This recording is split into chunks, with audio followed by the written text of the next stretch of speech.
wanting to query and question, okay, well, where is this lead coming from? Where is this data coming from? So I think that kind of trust is something that's becoming increasingly important. And I'm sure we've all heard the stories of different brokerages of data being sold through different loops and things. And from a user journey perspective, if we don't know where that lead has come from, we don't know the context and the environment that they've come from, that's going to impact their recall quite likely if they've gone through multiple loops and delays from kind of inception of downloading content to finally being fed through to a CRM or whatever your follow-up system is going to be.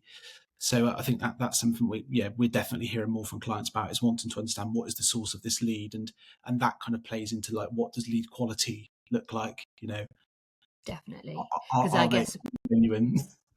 Back to that expectation setting piece, lead quality is about what knowing where the lead has come from and feeling trust in its delivery, how it's come to you.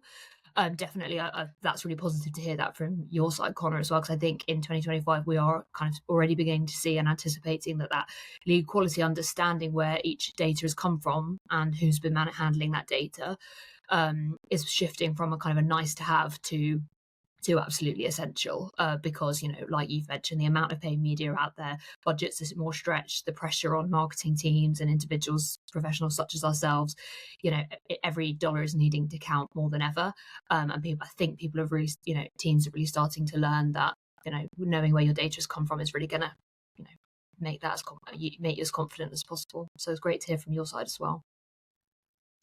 I think it really comes back to the quality, obviously choosing a quality supplier, but that is then reflected in the pipeline. It's reflected in the journey, the user journey of how they've come across the brand. Obviously, it's through your clients choosing a trusted supplier so that they can kind of start that journey, but then also how they're going to continue that.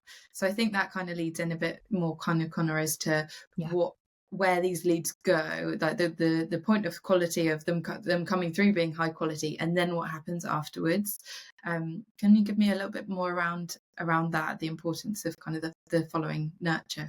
Yeah, well, you could have the best quality lead in the world, and if it sits in a system and doesn't get touched, and one day someone makes a phone call to them, that quality just it evaporates. So for us, one of the things that's really key is looking at getting data into our systems as quickly as possible, so that touch is happening after, and then making sure that there's a robust follow up that isn't.